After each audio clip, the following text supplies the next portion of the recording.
She had $1 left. One silver coin, cold and thin in her palm.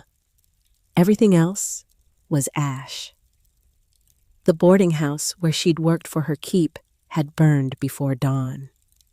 Her coat, her shoes, the small tin box where she kept the only photograph of her father.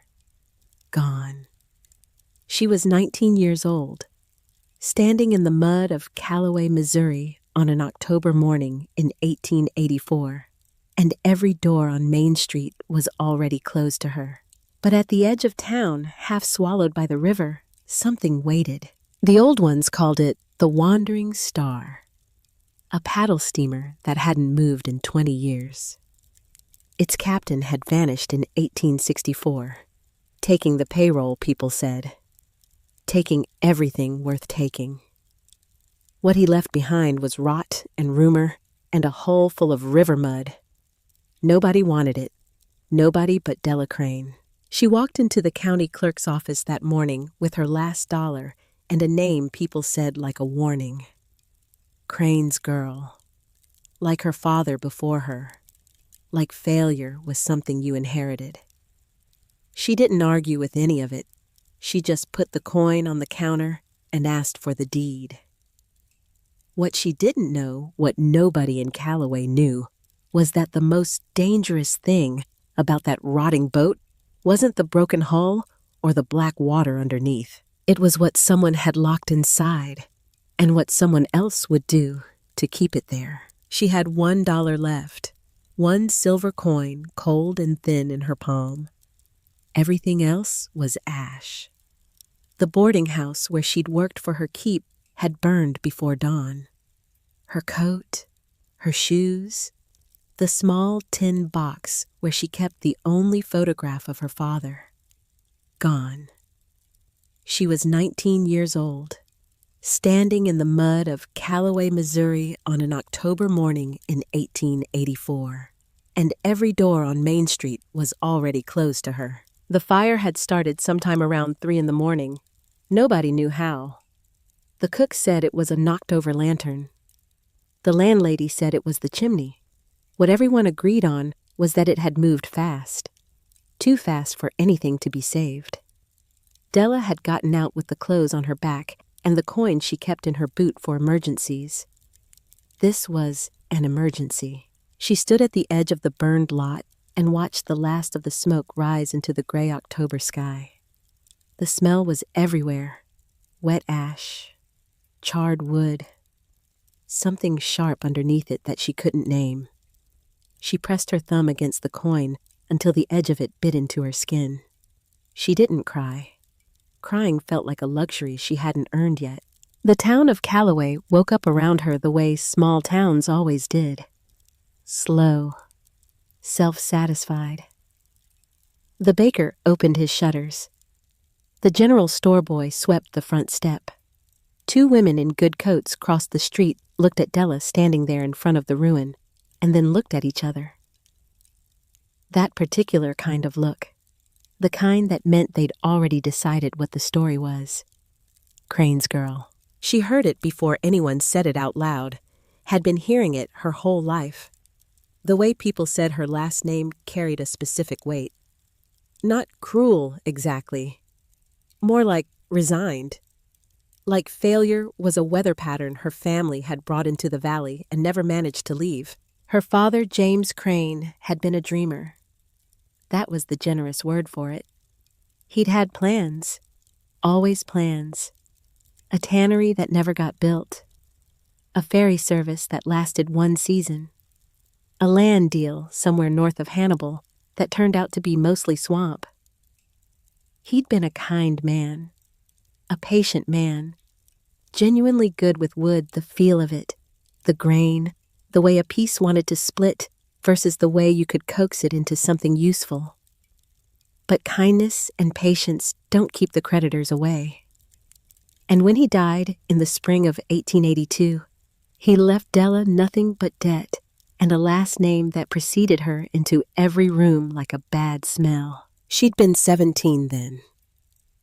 She'd gone to work at Mrs. Hadley's boarding house the same week they buried him. 3 years of cooking and scrubbing and keeping her head down. 3 years of saving. 3 years of being careful. And then the fire. She looked down at the coin in her hand. $1, American silver. The year stamped on it was 1879. Her father had given it to her the Christmas before he died. Keep this one, he'd said. Just in case. She hadn't spent it. Not even when there were weeks the other coins ran out before the month did. She closed her fingers around it and started walking. The main street of Callaway ran 4 blocks north to south. She knew every building on it. She'd delivered laundry to half of them. She started at the north end and worked her way down. The milliner needed no one. The dry goods store had just taken on a girl from a good family. The pharmacist looked at her over his spectacles and said he didn't think she was quite the right fit. The lawyer's office, a long shot she knew, didn't answer when she knocked. The hotel needed a cleaning girl, but the manager's wife appeared behind him in the doorway and said something quietly, and he said, "Never mind, they'd managed it themselves." By the time Della reached the south end of Main Street, the morning was halfway gone, and her feet were wet through her thin-soled boots, and she was out of doors to knock on.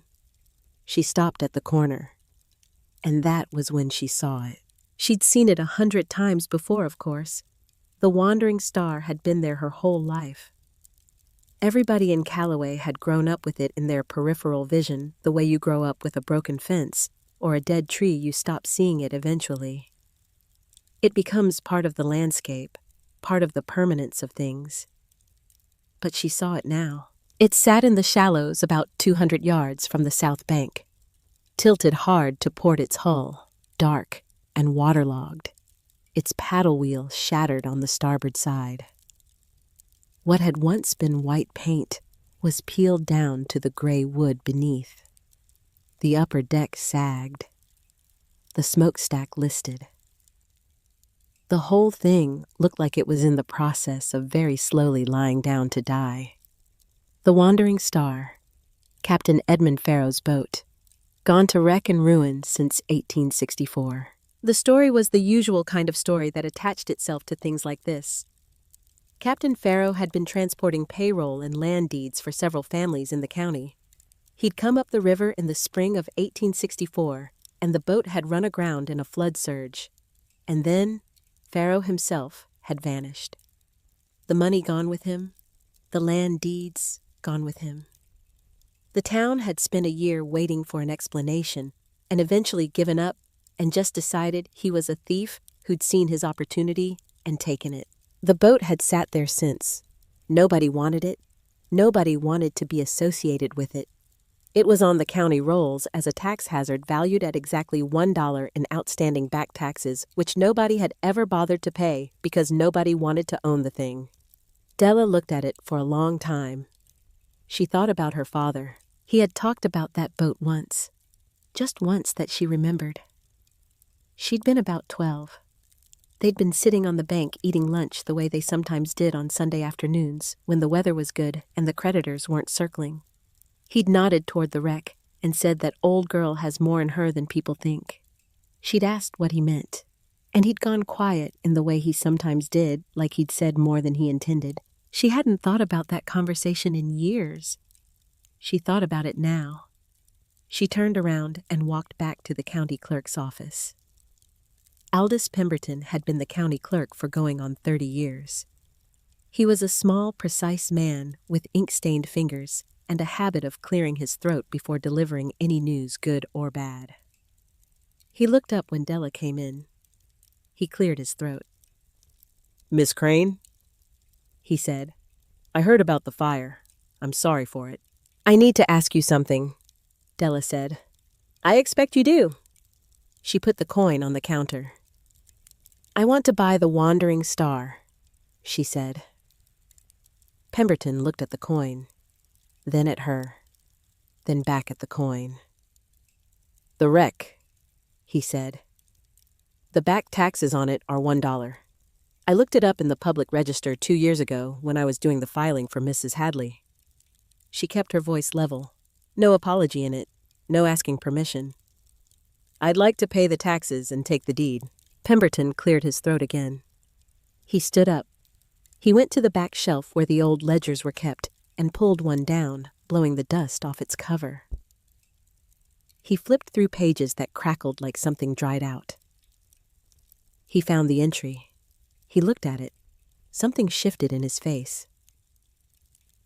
"Miss Crane," he said slowly.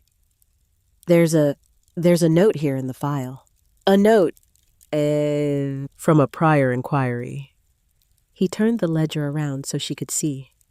The entry for the Wandering Star had a small paper slip tucked into its binding. Old paper. She recognized the handwriting immediately. Her stomach dropped. Her father's handwriting. James Crane had inquired about purchasing the Wandering Star in March of 1880. He had filled out the intent to purchase form, and then he had withdrawn the inquiry the same day. But he had left a note in the file, 4 words in his careful, slightly cramped hand. Not yet. Not safe.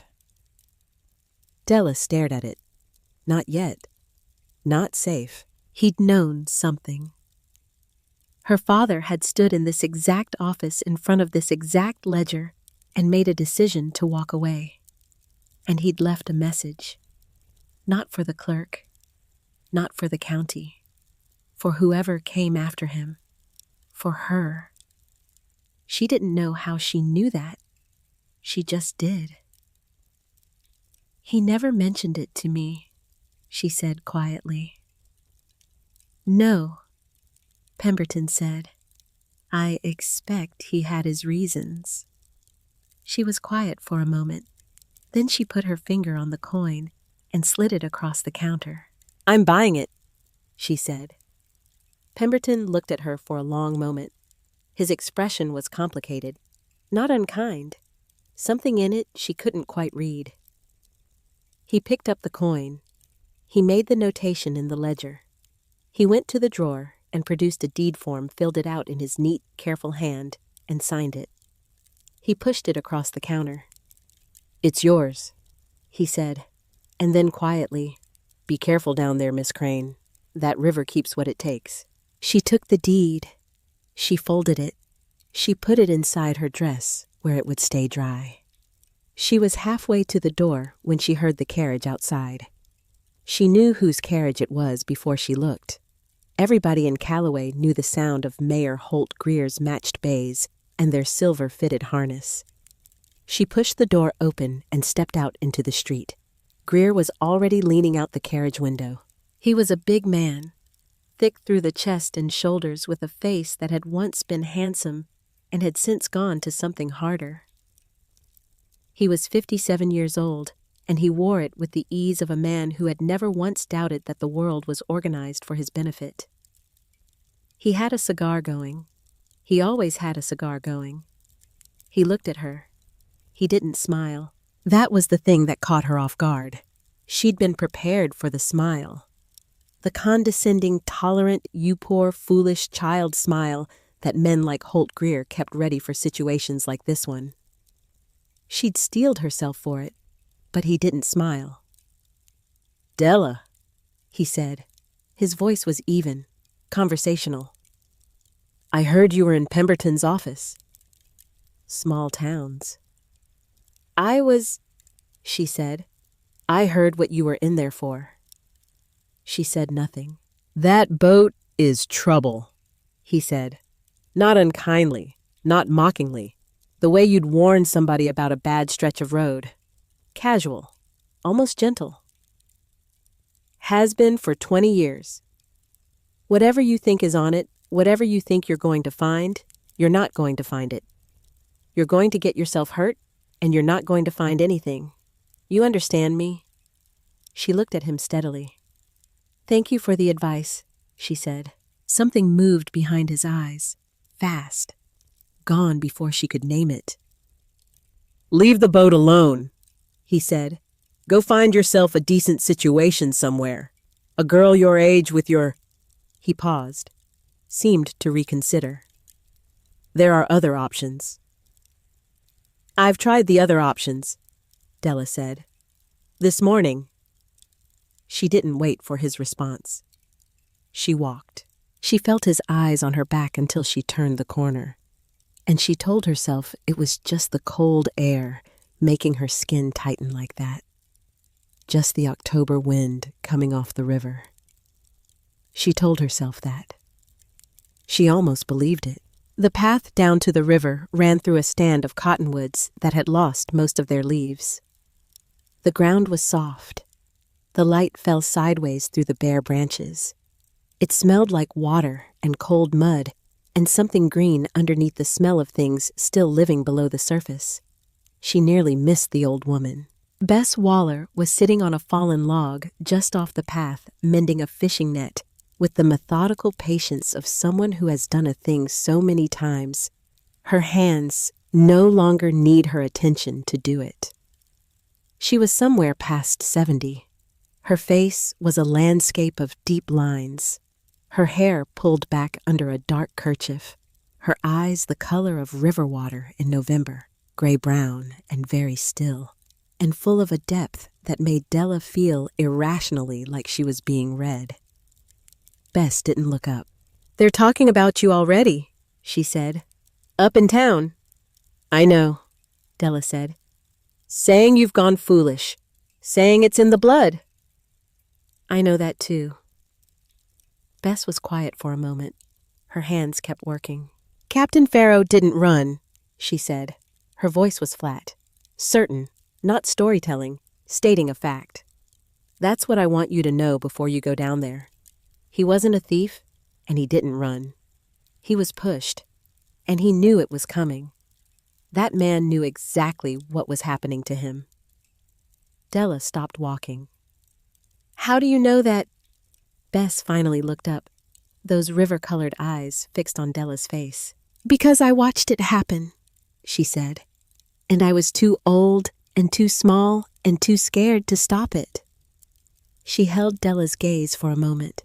Then she looked back at her net. "You go on now. The boat's been waiting long enough."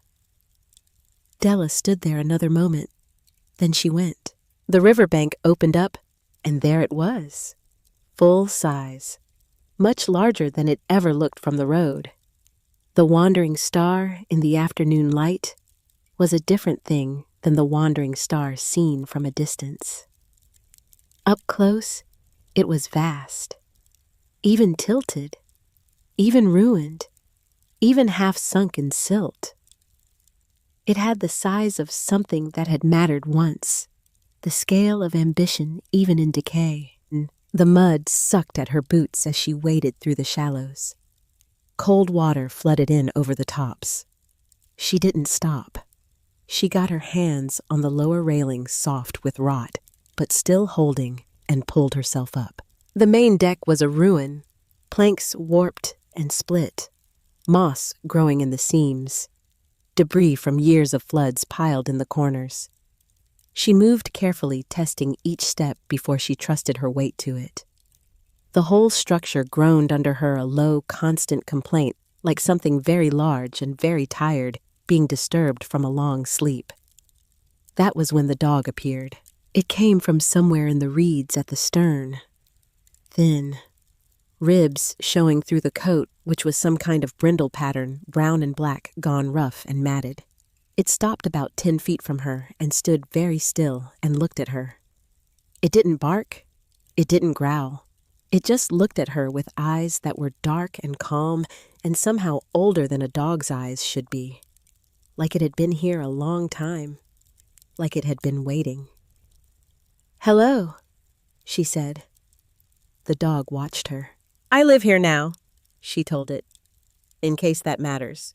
The dog sat down, which she took as either acceptance or indifference. Either way, it didn't leave. She turned back to the boat. She moved aft toward the upper structure.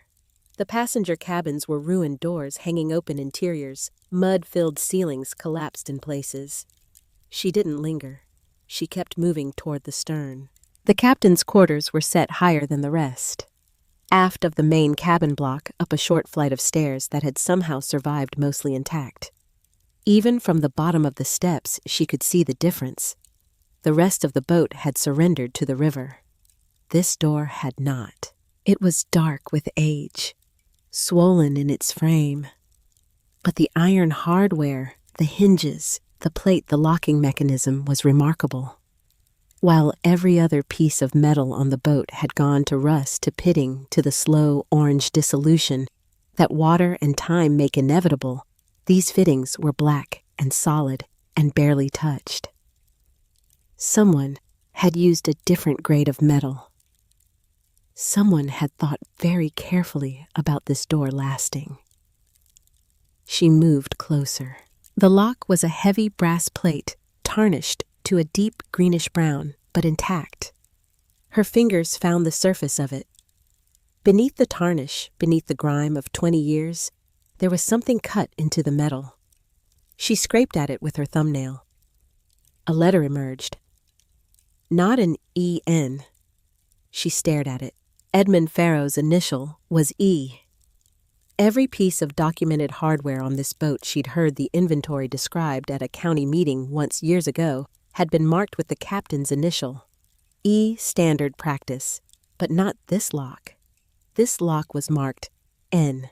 Someone had built this room for someone else, someone whose name began with N, not a cargo room, not a strongbox. A room built with care and cost and intention. A vault, yes, but a vault meant to be given, not kept. She pressed her palm flat against the door. It didn't move, but something in her chest shifted, settled, like a compass needle finding north. She didn't know what was behind that door. She didn't know who N was or what Captain Farrow had been trying to protect, or why her father had stood in the county office 20 years later and written those 4 words and then walked away. But she was going to find out. She turned around. The dog, she was already thinking of him as Pilot.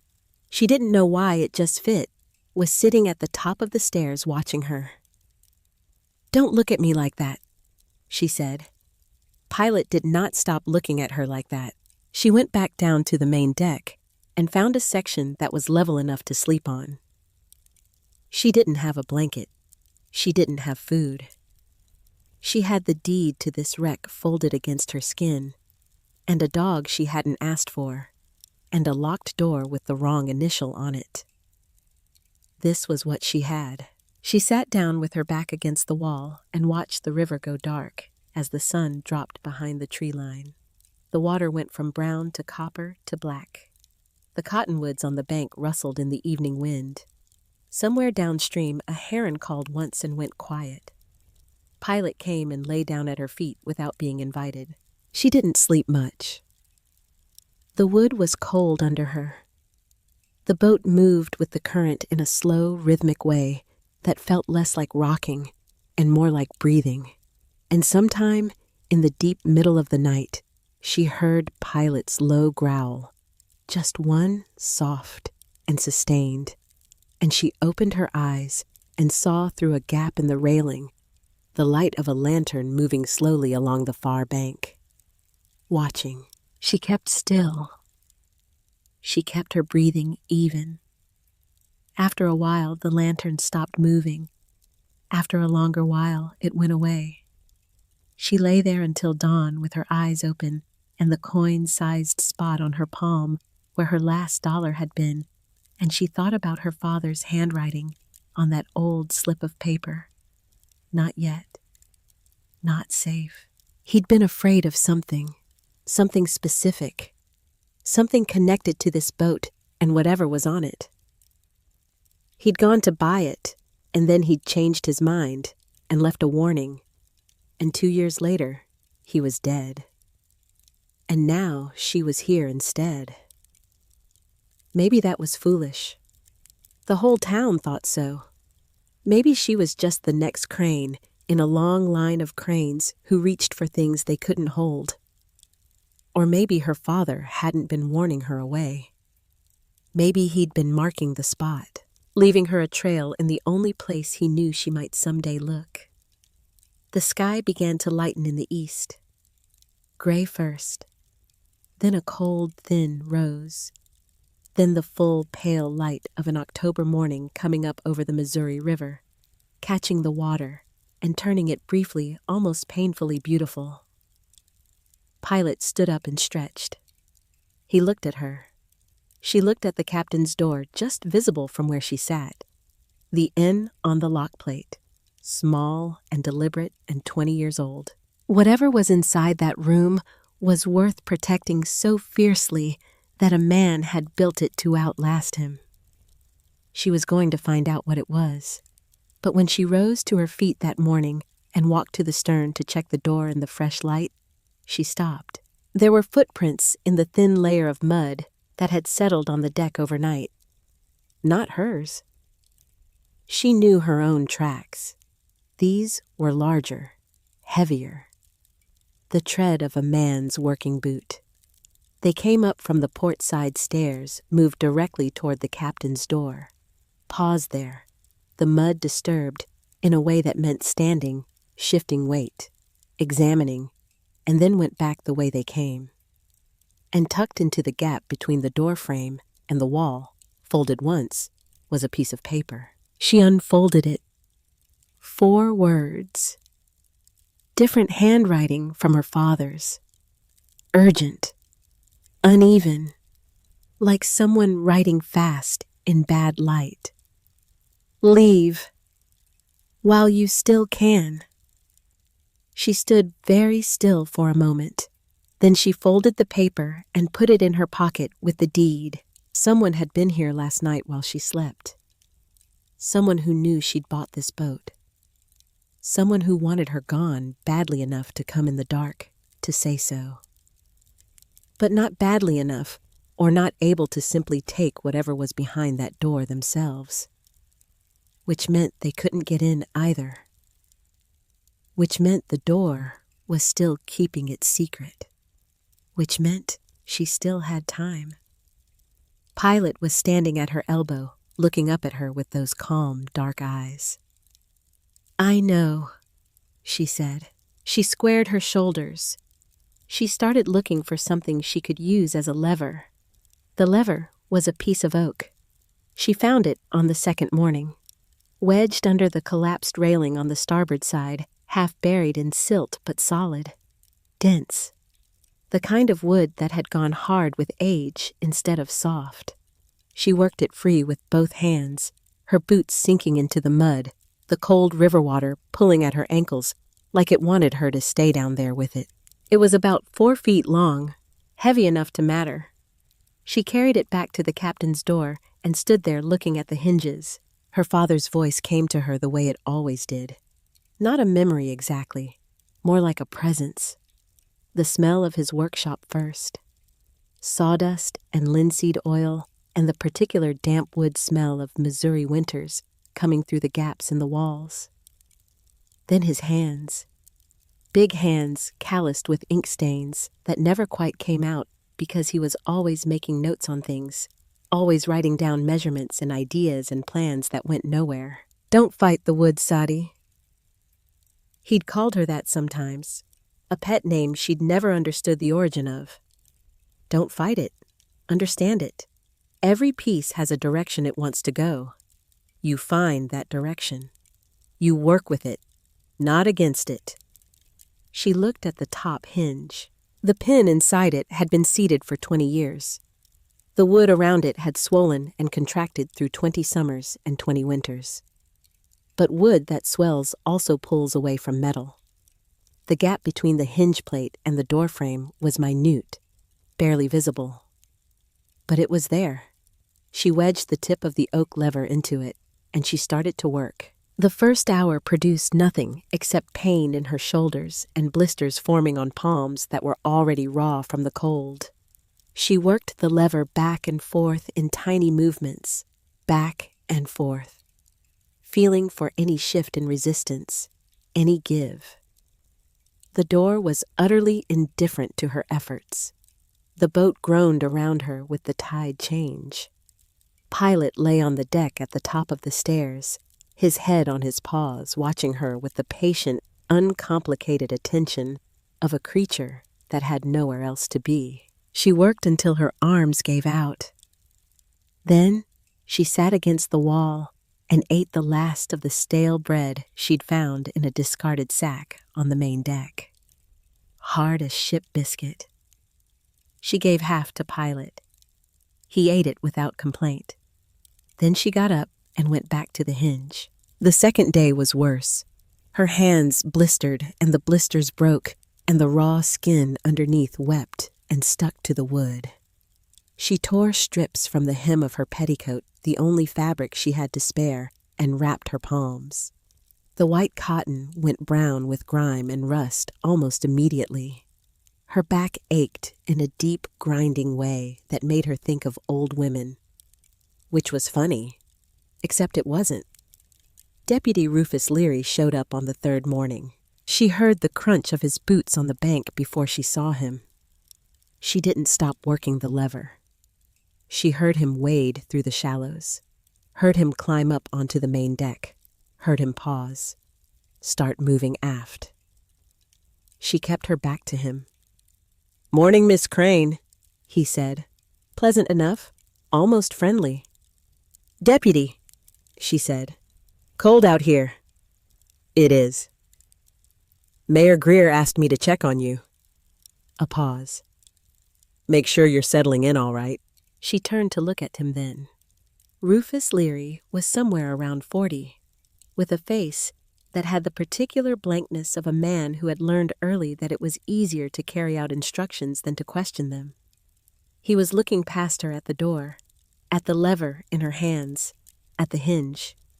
His face gave nothing away, but his eyes did a quick, precise inventory of everything she'd been doing. The marks where the lever had been wedged, the rust flakes on the deck beneath the hinge plate, how far along she was. He looked at all of it in about 3 seconds. Then his face went pleasant again. "You need anything?" he said. "Blanket, maybe? Food?" "I'm fine," Della said. "Long way out here on your own." "I know where I am." Another pause. He looked at the door one more time. Then he looked at her. "You let me know if anything changes," he said. "Out here." And then he turned around and walked back through the boat and down to the bank, and she listened to his footsteps fade, and she stood very still for a moment after they did. Greer knew how close she was getting, which meant she needed to get closer faster. She turned back to the hinge. She reset the lever. She put everything she had left into it, and on the morning of the third day, something moved. Not much, not the whole hinge, just the pin inside it, a fraction of an inch.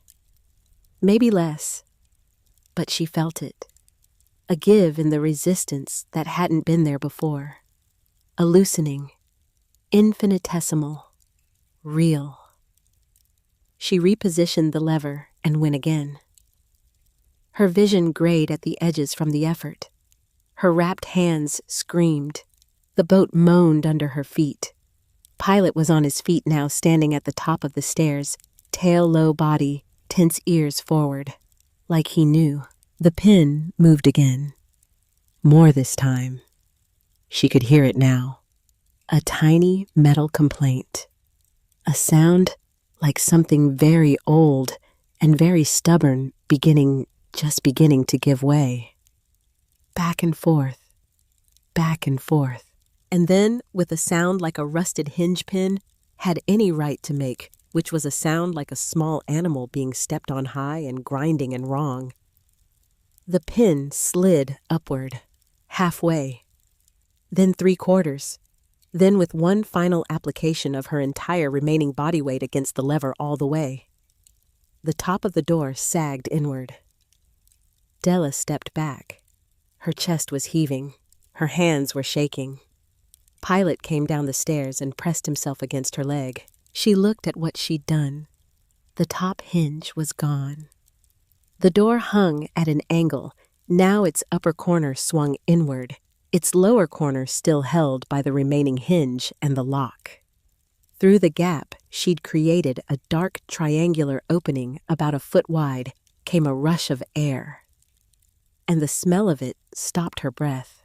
Dry, still, a papery, dusty, closed smell. Not damp, not rotten. The smell of a place that had been sealed against the river for 20 years and had somehow kept its integrity. The smell of something preserved. She pressed her face toward the gap. Dark inside.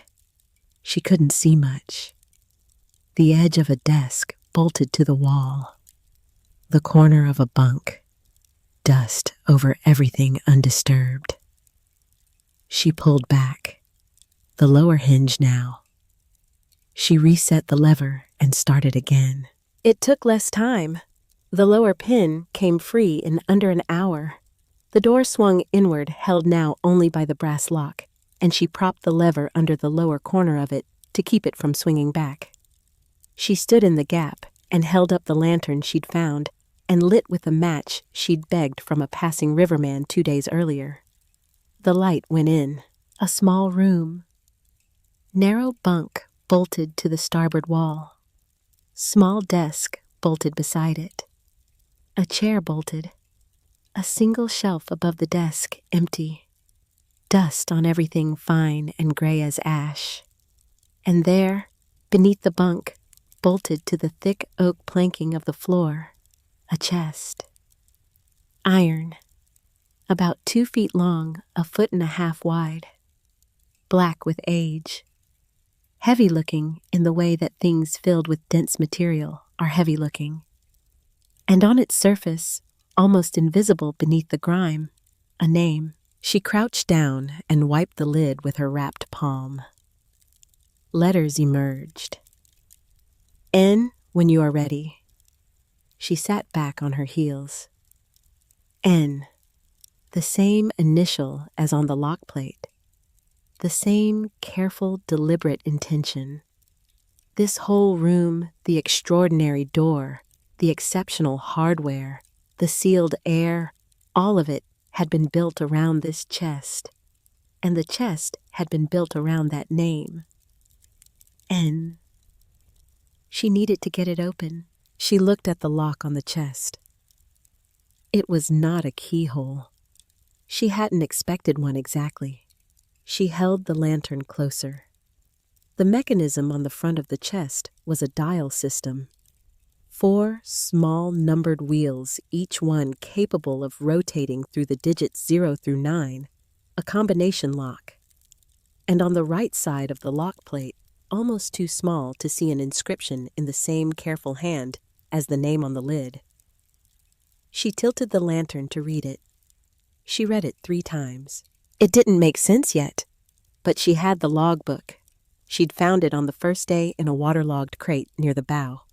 Most of it pulped beyond reading, but she'd brought it into the captain's quarters and set it near the door to dry. And the last few pages, protected by a thick leather flap, stitched inside the back cover, had survived. She hadn't read them yet. She got them now. The final entries were dated spring 1864. Cargo manifests, river conditions, routine notes. The handwriting was measured and precise, the handwriting of a man accustomed to keeping careful records. And then the last entry. Just one line. The key is in the heart of the promise. She read it 4 times. The heart of the promise. She turned the logbook over in her hands. The cover was thick pressed leather. In the center was an embossed emblem, a 5-pointed star.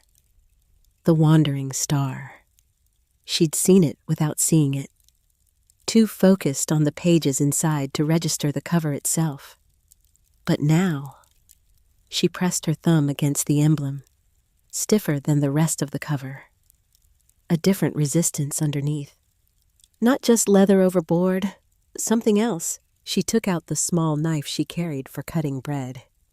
She felt along the edge of the emblem. There was stitching there, tiny, tight, well done. Old. She worked the tip of the blade under one stitch and pulled. The thread gave. She followed it around the entire emblem, each stitch releasing with a small, precise pop. When she'd gone all the way around, she peeled back the top layer of leather. A key lay in a shallow depression cut into the bookboard beneath. Iron, small, intricately shaped, cold to the touch in a way that went beyond the temperature of the room. She picked it up, and her hand trembled, and she told her hand to stop it, and her hand did not stop it. She crossed to the door and fit the key into the brass lock. It slid in without resistance. The tumblers turned. The bolt withdrew. She pushed. The door swung fully open. She stood there in the doorway of the captain's quarters of the Wandering Star, holding a lantern in one hand and an iron key in the other. And she let herself have exactly 3 seconds of the feeling that was moving through her. Not triumph. Not yet.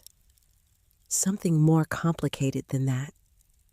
Something that had her father in it, and the smell of his workshop, and the weight of his last dollar in her boot, and 4 words on a slip of paper in a county ledger. Not yet. Not safe. He'd been right about the first part. He'd been right about the second part, too. She had to believe he'd also been right, that there would eventually be a moment when both of those things stopped being true. 3 seconds. Then she went to work on the chest. The combination inscription read, April, 1664. A date. She turned the dials. 4, 1, 6, 6, 4. The mechanism clicked, heavy and definitive and certain, the sound of something that had been waiting 20 years to make that sound. She lifted the lid. Inside, wrapped in oilcloth that had kept everything dry against all reason and all time, was a life. That was the only way she could think of it afterward. Not contents, a life. On top, a stack of legal documents, shipping contracts, receipts, correspondence on official letterhead from a county land office. She set them aside carefully. Beneath them, a thick packet tied with a red ribbon that had faded to the color of old brick. She untied it, spread the papers. Land deeds. 6 of them, formal documents, county registered, each one bearing the name of a family she knew. Hart, Bellamy, Pruitt, Sorrel, Wickham, and one more, Farrow. She stared at that last one, Farrow. Captain Edmund Farrow had registered land in Callaway County. Not just transported these deeds. He'd owned land himself, and beneath that deed was another document. Not official, personal. A folded packet of letters tied separately from the rest with a different ribbon, blue mostly intact. She untied the blue ribbon. The letters were not typed, not legal documents, handwritten in a careful masculine hand, the same hand as the logbook. The same measured, precise Captain Edmund Farrow, who noted cargo weights and river conditions with equal attention to detail. But these letters were different. These were the letters of a man writing to someone he loved. Not a wife, not a sweetheart. She knew before she reached the salutation in the first letter. Something in the tone of it. The particular kind of tenderness that is careful rather than passionate. That holds back because it doesn't want to overwhelm. That chooses every word like it's placing something fragile in a child's hands. She opened the first letter. My dearest Nora. She sat down on the edge of the bunk. My dearest Nora, by the time you read this, if you ever read this, you will be old enough to understand what I could not explain to you when you were small enough to hold in one arm. I am writing this in the spring of 1864. You are 2 years old. You do not know my face yet, in the way that children know the faces of the people they trust. I have not been able to give you that.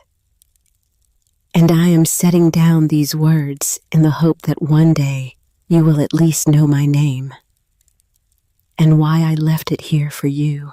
Della read it slowly, then the second letter, then the third. There were 8 in total spanning the weeks before his disappearance, each one addressed to Nora, each one adding something to the shape of what had happened.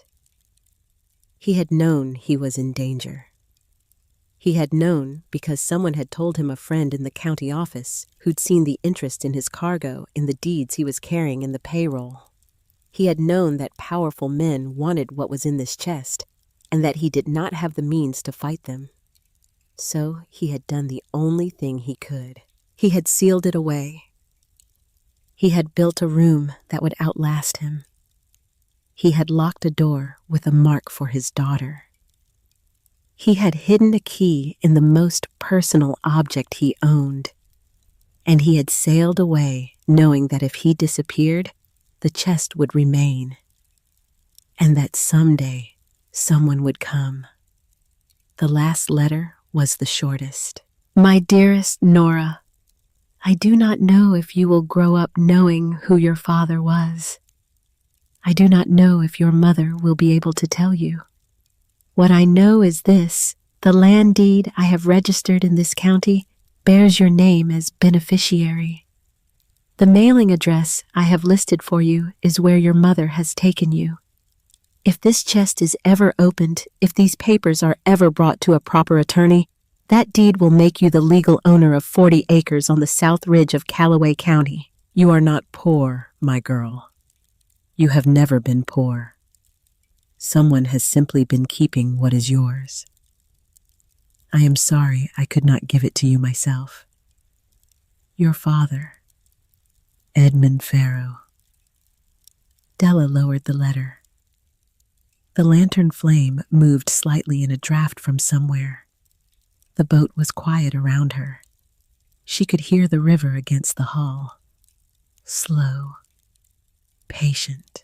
Nora Farrow was alive. She was in Callaway. Della knew this because she'd read the address in the letter and recognized it immediately. Not the road, but the description. South Ridge, 40 acres. The farm where Holt Greer's horses were kept. The place where a young woman came and went doing work for hire.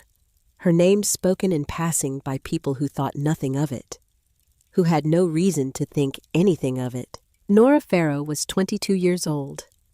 She'd grown up not knowing her father's name. She was living on her own land and paying rent to the man who had stolen it. And Mayor Holt Greer Della understood this fully now, in the way you understand something when the last piece of a thing clicks into place, had known this for years. Had to have known. Because the only way the original deed had been suppressed, the only way Farrow's registered land claim had vanished from county records, was if someone inside that office had made it vanish. And 20 years ago, the county clerk in 1864 had been a man named. She went still. She thought. She'd seen the name in the old ledger when Pemberton had been showing her the entry for the Wandering Star. The prior entries on the same page. The names of the officials who'd certified them. Clerk of Record Amos Greer. Holt Greer's father. She sat with that for a moment. Not one man's greed. 2 generations of it. A decision made in 1864 that a son had spent 20 years maintaining. A system, not an impulse. A careful, intentional burial of someone else's life. She was still sitting with this when the sky changed. She didn't hear the storm coming. That was the strange thing. One moment, the light coming through the porthole was the flat gray of a normal October afternoon. The next moment, it was the sick greenish yellow that meant something serious. And then, the wind. It hit the boat like a fist. The Wandering Star lurched. 20 years of stillness overcome in an instant. The hull groaned in a way she felt more than heard a full body sound that ran through the planking and into her bones. She shoved the letters back into the chest, closed, the lid did not bother with the combination lock no time, and braced herself against the desk as the deck tilted. Water. She could hear it coming up over the main deck, fast and brown and carrying things. She could hear the percussion of debris against the hull. She grabbed the lantern and moved to the doorway. The storm was real and immediate and everywhere. Rain came sideways. The river had risen 8 inches in what felt like minutes, the bank gone, the cottonwood trees standing ankle-deep in churning water. The whole world was brown and silver and terribly loud, and through the roar of it, a sound, human, thin, desperate. She stepped out onto the upper deck and grabbed the rail and squinted through the rain. The wagon had come from the north road. She could see it, what was left of it, overturned in the surge of water that had turned the low bank into a tributary. One wheel still spinning, the horse gone, and in the water around it, 2 adults clinging to the undercarriage and 2 small shapes, children, godchildren, being taken by the current. Not quickly, but with the relentless, indifferent patience of moving water, inch by inch downstream. She didn't decide. She was already moving. There was a coil of rope on the port side deck, old, but thick, the kind used for mooring. She grabbed it, tied one end around the cleat on the railing with hands that didn't shake because there wasn't time for them to shake, tied the other end around her own waist, and went over the railing into the water. The cold was a physical blow. Not just cold, active, hostile. The current grabbed at her legs, at her coat, pulling her downstream the moment her feet left the boat. She fought it, sideways, not against it. The rope snapped taut and bit into her waist, and she used that tension as an anchor working across the current instead of through it, keeping her eyes on the children. The boy first, closer. 7 years old, maybe 8. One hand on something floating a plank, a piece of the wagon the other arm up the way. Drowning people hold their arms up, that universal desperate reaching for something solid. She got her hand on his collar and pulled. He was dead weight with cold. She hauled him back along the rope hand over hand and got him onto the deck of the Wandering Star. He coughed, breathed, coughed again. She went back in. The girl was further downstream, smaller, 5 maybe, and silent in the way that was more frightening than screaming, past the point of calling for help, just trying to keep her face above the water with the pure, wordless will of a small body that did not want to stop. The rope ran out of length before Della reached her. 2 feet, maybe 3.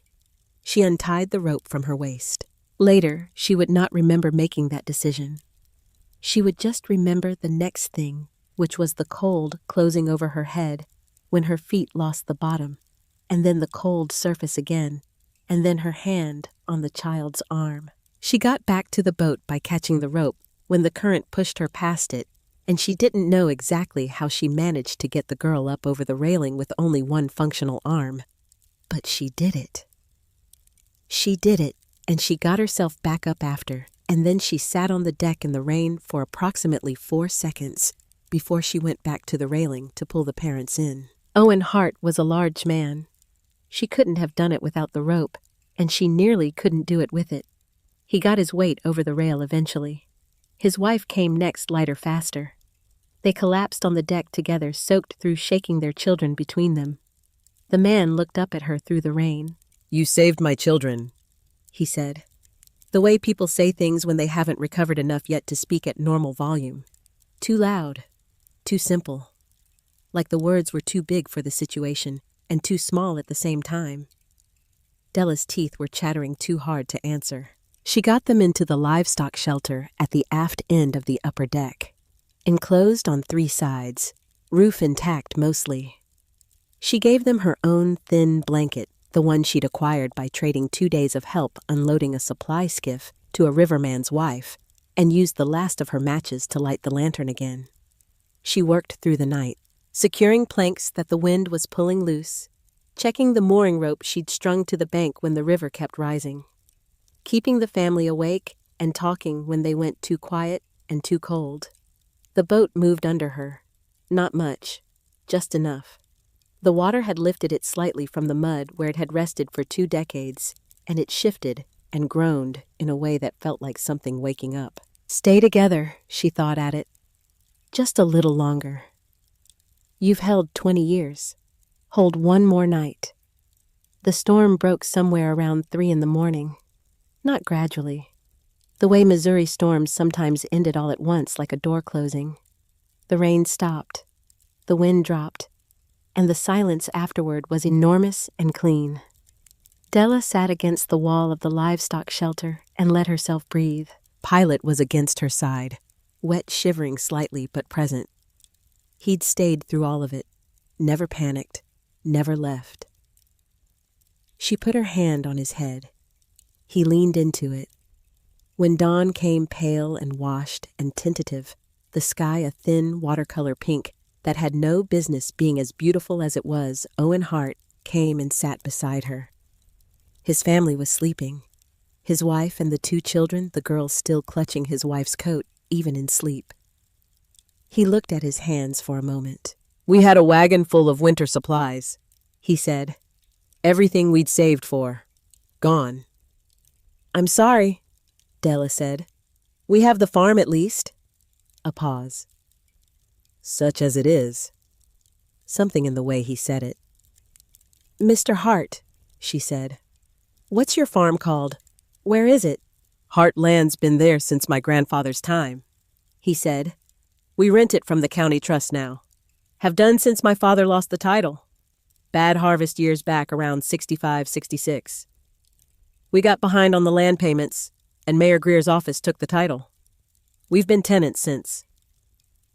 He shook his head slowly. "My grandfather would have wept." She was quiet for a moment. "Come with me," she said. She led him into the captain's quarters. She opened the chest. She found the Hart deed and set it in front of him on the desk. Owen Hart looked at it for a long time without speaking. His name, his father's name, the legal description of the land, the county registration number, the date, 1859, 5 years before the chaos, before the bad harvests, before Greer's office arrived with their notices and their paperwork and their patient, methodical dispossession. "That's our land," he said, very quiet. "That's our actual land." "Yes," Della said. He looked up at her. His eyes were wet, and he didn't bother doing anything about it. "Where did this come from?" "Captain Farrow was transporting it," she said. "He was bringing these deeds back from the county registration office when the boat went down. He locked them away before he disappeared, and somebody has been hoping for 20 years that nobody would ever come looking." Owen Hart sat with that. "A long time." Then he said, "There are other families." "5 others that I can see," Della said. "And Farrow's daughter. She's here in Callaway. She's been here." He looked at her. "Who?" She told him the name, and watched his face change. Because he knew Nora Farrow. Of course he did. Everybody in Callaway knew the young woman who worked the horses at the South Ridge farm. Quiet, competent, no family to speak of. Nobody who'd ever connected her to the name of the captain who'd supposedly run off with everything worth having. "She's been paying rent," Owen Hart said slowly. "To Greer, on her own father's land." "Yes," Della said. He was quiet for a very long moment, then he stood up. "What do we do?" he said. Della looked at the chest. The deeds still inside it, dry and intact, and 20 years patient. The letters tied with the blue ribbon. The bearer bonds she hadn't even gotten to yet, still wrapped in oilcloth at the bottom of the chest. She looked at the door that she'd spent 3 days and everything she had to open. She thought about the footprints in the mud, the note, "Leave, while you still can." She thought about Deputy Leary's quick, precise eyes doing their inventory of her work. She thought about Holt Greer in his carriage window. That one moment behind his eyes, fast and gone. She thought about her father's handwriting on a slip of paper that he'd left in a county ledger for someone to find. Not yet. Not safe. Not yet. But now. "We go to a lawyer," she said. "And then we go to Nora Farrow." The road to Clarksville was 12 miles of mud and October wind. Owen Hart had a neighbor with a mule. That was their transportation. The two of them and a mule named something unprintable that Owen referred to only as the animal, and the chest wrapped in oilcloth in a grain sack slung across the animal's back, and 12 miles of road that couldn't decide if it was drying out or giving up entirely. Della held the grain sack with one hand the whole way. She didn't talk much. Neither did Owen. There wasn't much to say that the chest didn't already say better. They just moved, one foot in front of the other. The animal expressing its feelings about the whole enterprise at regular intervals. Pilot followed them the entire way. She'd told him to stay, twice. He'd looked at her with the expression of a dog who had heard what she said and made his own assessment of the situation and found her position unconvincing. So he walked behind them at a precise 10-foot distance, which was close enough to be present and far enough to maintain plausible independence. She'd stopped arguing with the dog 3 days ago. Silas Gant's office was on the second floor of a brick building on Clarksville's main street. The sign on the door said Gant and Associates, but there were no associates visible anywhere. Just Silas Gant himself, who was 70 years old and looked like he'd been carved from the same hardwood as the furniture in his office. Sharp-edged, dense. The kind of old that wasn't fragile at all. He looked at Della when she came in. He looked at Owen. He looked at the grain sack. "Sit down," he said. She did. She told him everything. She laid it out the way her father had taught her to lay out a piece of wood before you worked it straight clear, no gaps. Gant listened without moving, without expression, his steepled fingers resting on his chin and his eyes on her face, and she had the distinct impression that those eyes had heard a great many things in 70 years and were not easily surprised. When she finished, he was quiet for a long moment. Then he said, "Show me." She opened the grain sack. She unwrapped the oilcloth. She set the documents on his desk one by one. The deeds, the shipping contracts, the letters with the blue ribbon, and at the bottom of the chest, the thing she hadn't had time to fully examine in the storm, the bearer bonds still in their oilcloth wrapping, still crisp. Gant picked up one of the bonds. He held it to the window. The light came through it and showed the watermark and the engraving and the signature of the issuing institution, which was the Clarksville Commercial Bank, fictional Della noted, because the name on the bond was not any bank she'd ever heard of, which meant Farrow had chosen his institution carefully, and Gant studied it for a very long time.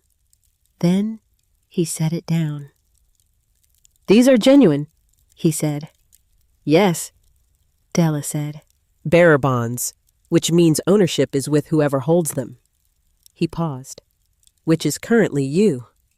"Which is currently me," she agreed. He picked up the Hart deed, read it, set it down, picked up the next one, and the next.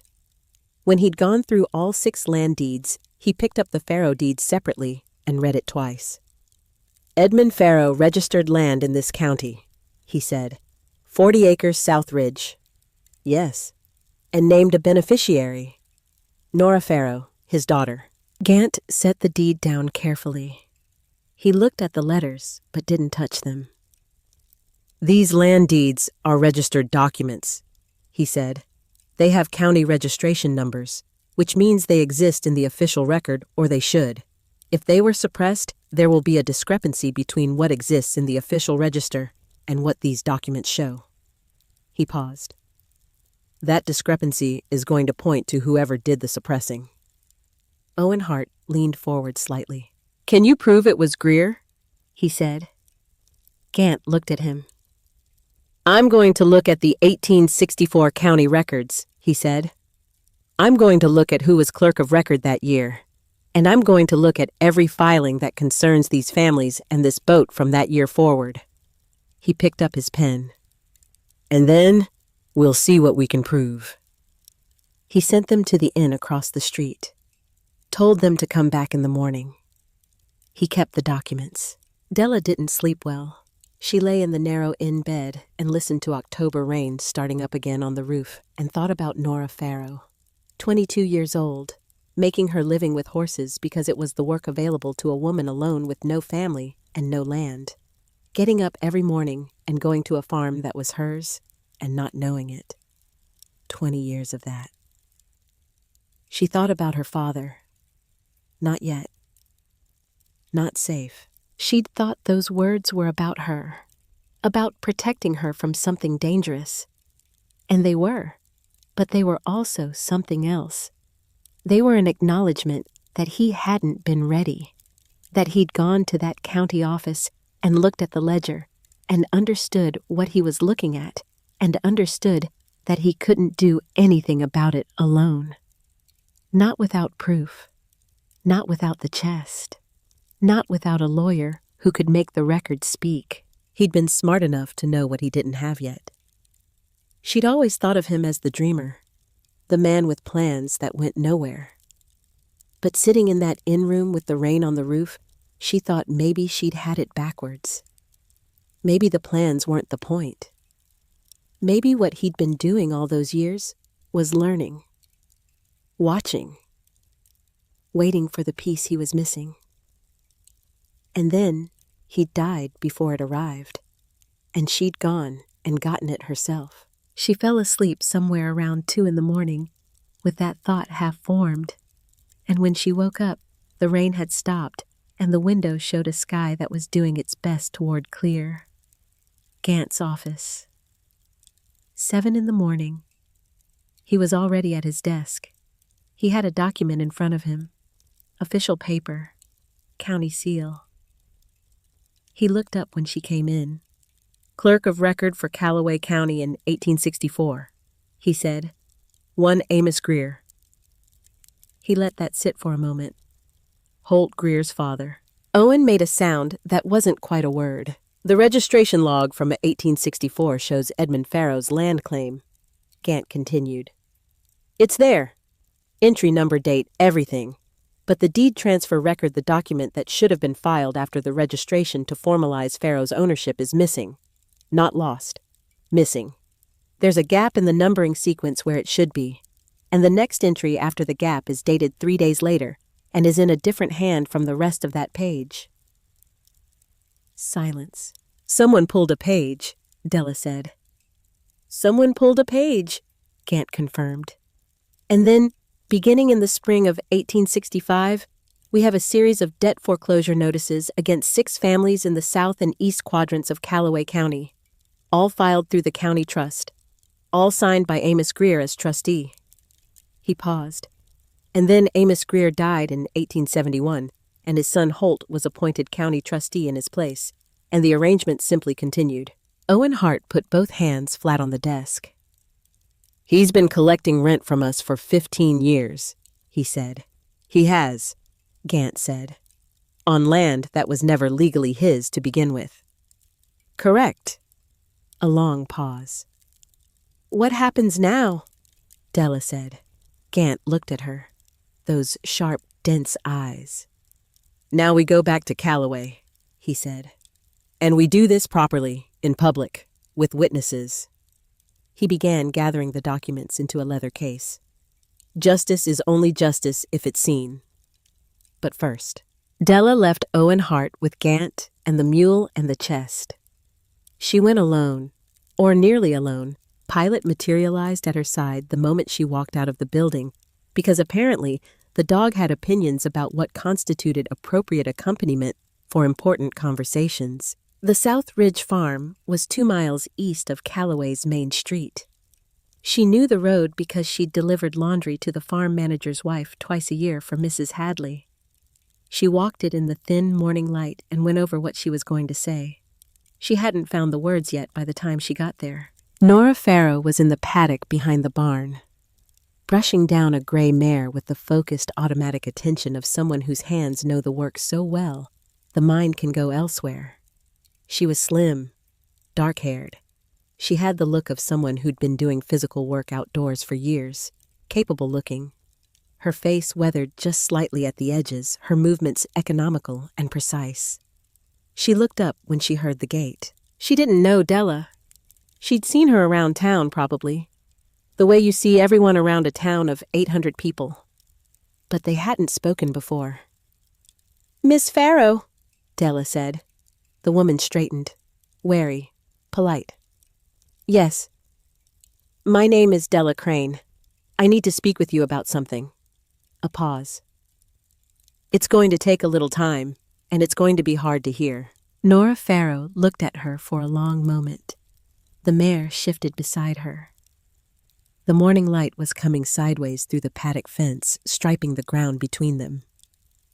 "All right," she said. They sat on the fence rail, not inside, outside in the thin October sun, which felt right somehow. The openness of it, the absence of walls. Della didn't start with the land. She didn't start with the money. She started with the letters.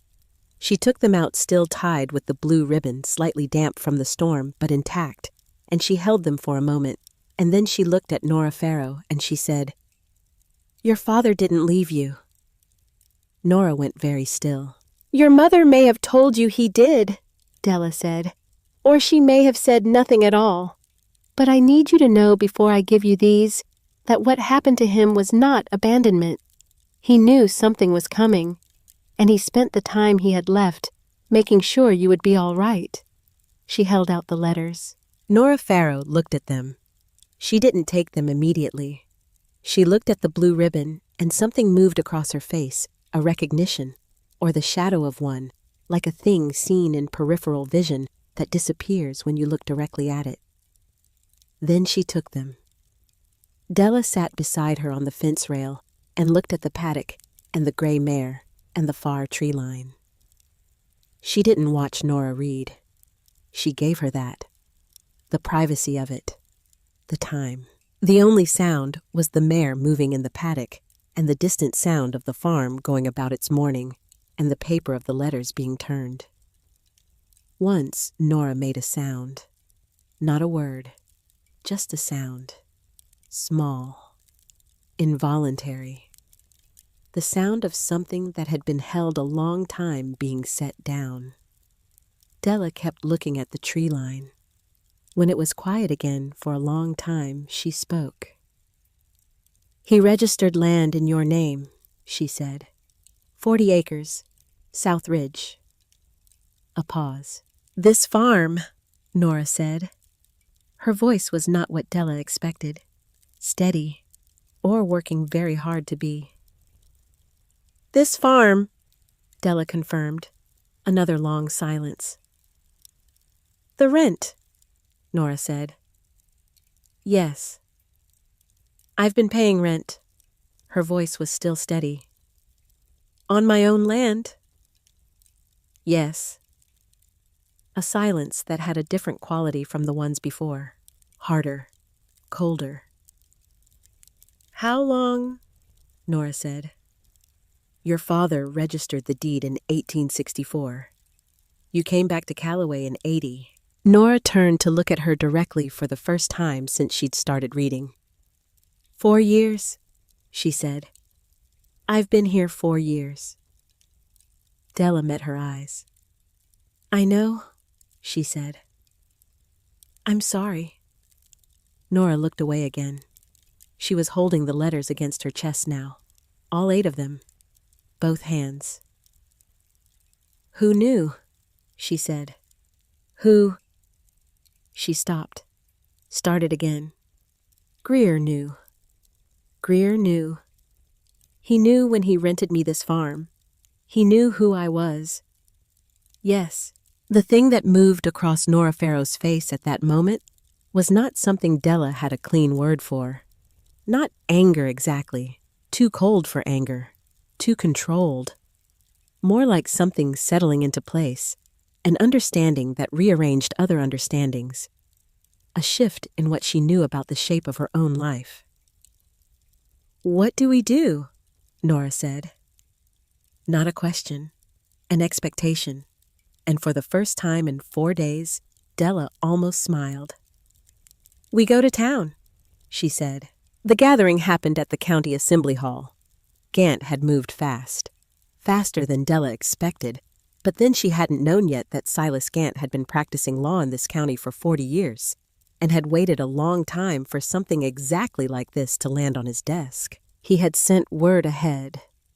Not to Greer, to the families, the Harts, and the Bellamys, and the Pruitts, and the Sorrells, and the Wickhams. 5 families who had spent the better part of 2 decades paying to live on land that was theirs. He had sent word discreetly through people he trusted, and he had told them to come to the assembly hall at noon on Thursday and to bring anyone they wanted to witness what was going to happen. They came, all of them, and because this was the town of 800 people where nothing went unnoticed, other people came too. People who hadn't been invited. People who were curious. People who had watched the girl with the worthless deed disappear down to the river and emerge 4 days later with something in a grain sack, accompanied by a rescued farmer and a lawyer from Clarksville, and a dog that walked like it owned the road. By noon, the assembly hall was full. Holt Greer was there. Of course he was. He was the mayor. He always attended public assemblies.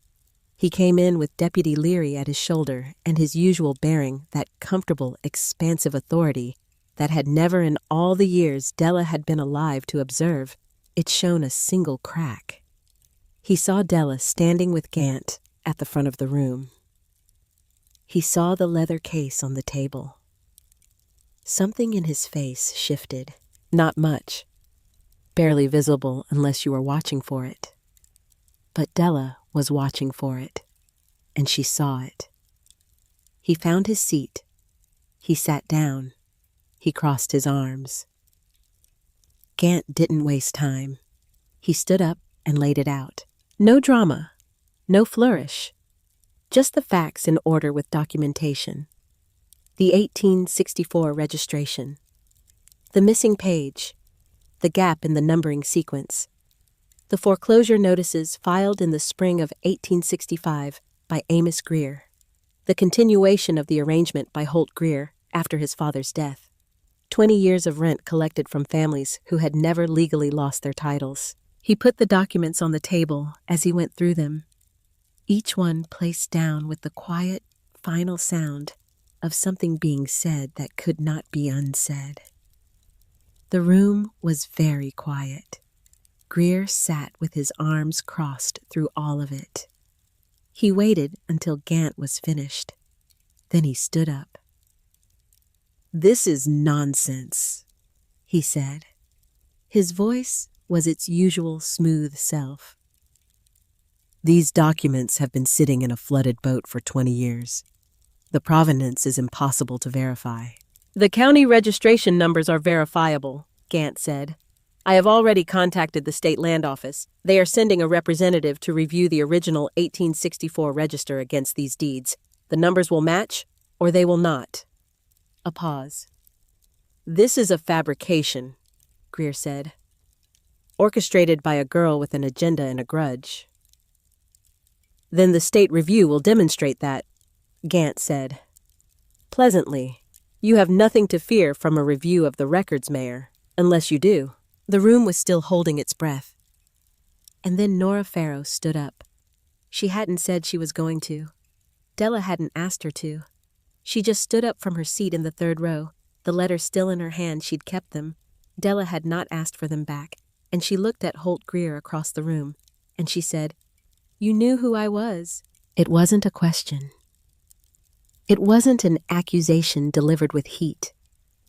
It was a statement of fact delivered by a woman who had spent the morning reorganizing everything she knew about her own history and had come out the other side of it with a clarity that was in its own way more damaging than rage. "You rented me my father's land," Nora said. "You looked me in the eye and took my money, and you knew." The room shifted, not loudly. Nothing as clean as a gasp or a murmur, just a change in the quality of the silence. The kind of shift that happens when people who have been making a private choice about what to see and what not to see are suddenly confronted with the cost of that choice. Greer looked at her, and for the first time in the assembly, the smoothness in his face showed something underneath it. Not remorse, not quite, but something that, in a different man, might have been the beginning of it. "I don't know what you've been told," he started. "I've been told," Nora said quietly, "by my father, in his own handwriting, 8 letters he wrote before he disappeared." She looked down at the letters in her hand, then back at Greer. "He knew what was happening to him. He made sure I would be all right, and then somebody made sure he wasn't." The word "somebody" landed in the room like a stone dropped in still water. Greer's jaw tightened. "I'm not saying what you did or didn't do to my father," Nora said. "I'm saying you have been collecting my money for 4 years on land that your family stole before I was old enough to walk." She sat down, not dramatically, quietly, like she'd said what she came to say. Greer stood there. Gant waited. The room waited. And then Greer said, "I need to speak with my attorney," which was, in its way, an answer. The legal process was not fast.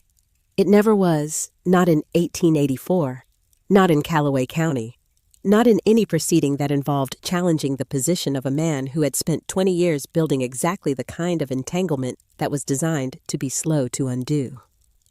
But it was moving. Gant had filed for a state review before they'd even left Clarksville. The state land office confirmed within 2 weeks that the registration numbers on the deeds matched the 1864 register. The missing page was now a documented absence rather than a forgotten one. The discrepancy was in the official record, and it could not be made to not be there. Greer didn't fight it the way Della had expected him to. She'd thought there would be more. More confrontation, more maneuvering, more deployment of the smooth, expansive authority he'd carried for so long. But there wasn't. It was like watching a wheel lose its bearing, not a sudden collapse, but a gradual, irreversible loss of function. He hired an attorney from the Capitol. The attorney sent letters. Gant sent letters back. The state review happened. The results were what they were. And the town of Callaway, quietly, without announcement, without any single moment that you could point to and say, "There, that was when it changed," turned. Not angrily. Callaway was not an angry town.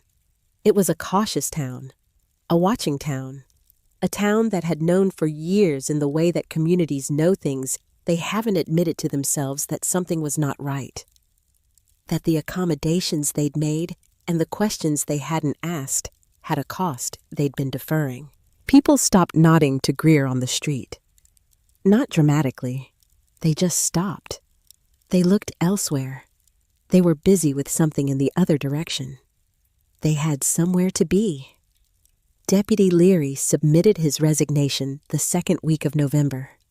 He gave no reason. He didn't need to. Greer closed his office in the county building at the end of that month. He moved to the Capitol before Christmas. Della didn't see him go. Nobody made a point of watching. He was just there, and then he wasn't. And what he left behind was a mess that Gant was going to be working through for the better part of a year. Titles to be restored, rent payments to be accounted for. The question of the bearer bonds, which belonged properly to the estates of the families whose payroll Pharaoh had been transporting, and which Gant was methodically tracing through the appropriate legal channels. All of it slow, all of it necessary, and all of it Della understood not really her department anymore. She had opened the door. She had done the work her father had left undone. The rest of it was Gant's territory, and the law's territory, and the territory of the families who were rebuilding things that should never have been taken apart. She had her own rebuilding to do. The wandering star. She stood on the deck on a clear morning in late November and looked at what she had, which was a lot of rot and a lot of damage and a very solid center. The captain's quarters had held. The main structural ribs of the hull were sound. She'd checked them herself, inch by inch, with a mallet, the way her father had taught her to check load-bearing wood. Tap and listen. Good wood rang, rotten wood thudded. This wood rang. Mostly. She had a plan. The lower deck converted to a cooperative storage facility. Dry storage for the farming families to hold their goods before sale, which would give them the ability to wait for fair prices instead of selling under pressure at whatever the city traders offered when they came through in the fall. Her father would have appreciated that part particularly. It addressed the specific mechanism of the thing he'd spent his life watching happen to people. The upper deck converted to a boarding house. Clean rooms, fair rates. The kind of place that would have taken Della in on an October morning when she had $1 and no address, if such a place had existed. She had the bonds. The portion of the bearer bonds that Gant determined had no traceable ownership claim. Pharaoh had been transporting not just the county family's payroll, but a portion of his own liquid assets came to Della as the finder and the legal holder. It wasn't a fortune that would make her comfortable for life without effort. But it was enough to fund the conversion, enough to hire men for the work, enough to get started. Owen Hart was first to volunteer.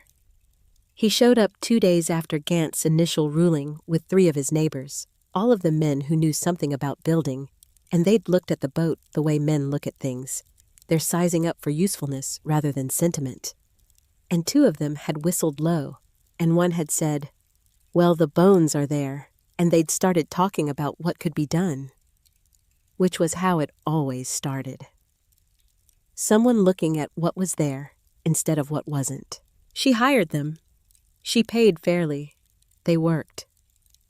The sound of hammers on the wandering star in December was something Calloway hadn't heard before.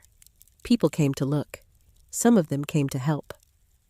By the second week, there was a crew of 8, and by the third week, there were 12. Including 2 women who showed up one morning and said they'd heard about the boarding house plan, and they had opinions about how the rooms should be laid out. And Della said, "Good, come tell me." She told them everything she'd been thinking. They improved half of it. She let them. This was new to her. The letting people in part. The saying, "I don't know, what do you think" part.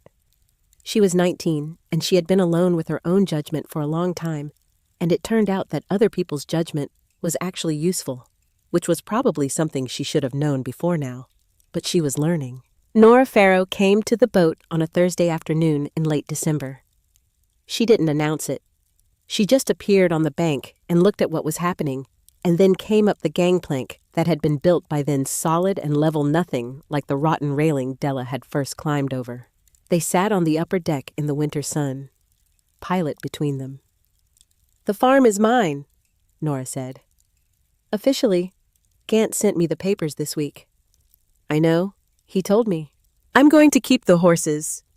She looked at the water. "I know horses. I don't know what else to do with 40 acres, but I know horses, so." A pause. "I'm thinking a proper stable. Training facility, maybe? There are people in St. Louis who pay well for well-trained horses." "That's a good plan," Della said. "It's the beginning of a plan," Nora said. "There's a difference." Della looked at her. "Yes," she said. "There is." They were quiet for a bit. A riverboat went past in the channel, its paddle wheel turning slow in the cold water, and they both watched it without saying anything. "Do you ever think about him?" Nora said. Della didn't need to ask who. My father. Yes. Della thought about it. The honest answer. All the time, she said. Not the way I used to. Used to think about him and feel sorry about all the things he didn't manage. Now I think about him and I mostly think he knew things. He was trying to get somewhere. He just ran out of time. Nora was quiet. Mine was the same, she said. From the letters. He had something he was trying to build, and he ran out of time. She looked at her hands. Her father's letters were still with her. She carried them now the way some people carry a small object of significance, not always visible, but always present. I used to think I didn't have a father. Now I have 8 letters. She paused. It's not nothing. No, Della said. It's not nothing. Pilot sighed deeply and settled his chin on Nora's knee. She put her hand on his head without thinking the way you do with animals that have simply decided they belong to you. He leaned into it. Della watched this. She thought about the morning she'd woken up on this deck, with nothing but a deed and a cold wind and a dog that hadn't been asked for. She thought about the 4 words on a slip of paper and what they had cost her father to write and what they had cost her to find. She thought about a door that had been sealed against 20 years of river and time and the particular cruelty of powerful men. And she thought about what Bess Waller had said. Not yet. Not safe. Gant had tried to find Bess after the assembly, to take her statement he'd said. Her first-hand account of what she'd seen in 1864 might be useful in the State Review. He'd sent someone to the shack downriver. Nobody home. Nobody had been home for some time from the look of it. Bess Waller was gone. As if she'd been there for exactly as long as she needed to be, and not a moment longer. Della had thought about that for a long time. She'd thought about it in the way you think about things you can't quite explain, but that feel in some part of you that doesn't deal in logic completely right. The river gives what the river takes. That was what Bess had almost said, or what Della had heard in what she'd said. She wasn't sure anymore where the words came from, only that they were true. On the day they opened the lower deck as a storage cooperative, February, the cold still hard, but the worst of the winter past, Della stood at the railing of the upper deck and watched the first families bring their grain in from the cold. The Harts, the Pruitts, the Bellamys. Men and women who had spent years in the precise kind of exhaustion that comes from working hard for something that never quite becomes yours. They were loud today. Louder than she'd heard any of them. Owen Hart's youngest was chasing Pilot around the main deck with a stick, and Pilot was winning, which was the correct outcome. Someone had brought coffee, and there wasn't enough cups, so people were sharing, and nobody minded.